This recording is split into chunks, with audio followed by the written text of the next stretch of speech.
দুই টুনি একই গ্রামে থাকতো, কিন্তু তাদের মধ্যে একটি টুনি ছিল ধনী আর একটি টুনি ছিল গরিব। সে কুঁড়ে ঘরে থাকতো আর একটি অট্টালিকায় থাকতো, কিন্তু তাদের বন্ধুত্ব খুব অটুট ছিল। তাদের মধ্যে কোনোদিনই হিংসা হয়নি কুঁড়ে ঘর আর অট্টালিকা নিয়ে। ধনী টুনিটি রোজ আসতো সেই কুঁড়ে ঘরের টুনির কাছে তাকে ডাকতে যে তারা একসাথে ঘুরতে যাবে। তাদের সেই বন্ধুত্ব আর ভালোবাসা দেখে এক শাকচুন্নির খুব হিংসে হয়।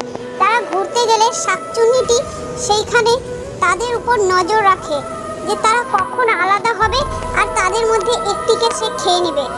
তাদের মধ্যে যখন একটি টুনি টয়লেটে যায় তখন গরিব টুনিটিকে শাকচুন্নি ভয় দেখানো শুরু করে।